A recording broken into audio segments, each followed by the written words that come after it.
Those who made a career out of spreading canards on India's refugee policy, deliberately linking it to CAA, will be disappointed.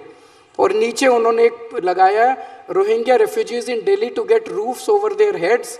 Around 1100 Rohingyas staying in tents will soon be shifted into flats equipped with all basic facilities and round-the-clock security, said Indian government officials.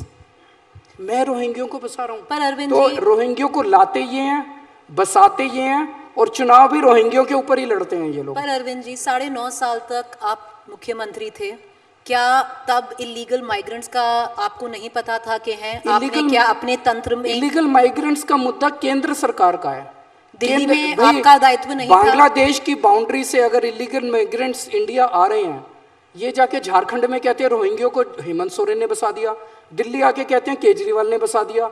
अरे हम लोग कोई Bangladesh Indo Bangladesh border के ऊपर हम लोग थोड़ी गश्त कर रहे हैं, गश्त करने की जिम्मेदारी तो इनकी है।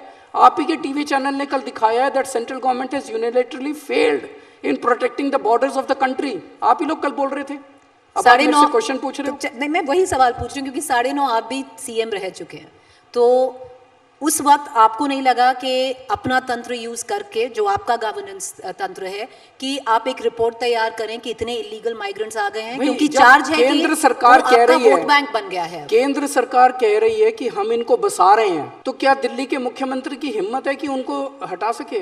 केंद्र हरदीप पुरी जी कह रहे हैं कि हम इनको बसा रहे हैं, यूएन की पॉलिसी है, हम यूएन की पॉलिसी मान रहे हैं, we are giving them roof over their heads, we are giving them basic facilities, we are giving them Delhi police protection. तो जब केंद्र तो अब ये कह रहे हैं हम घर घर जाके ढूंढेंगे कहाँ है रोहिंग्ये। अरे हरदीप पुरी को बुला लो, वो बता देगा कहाँ है रोहिंग्ये, उनको पता है कहाँ बसाए थे।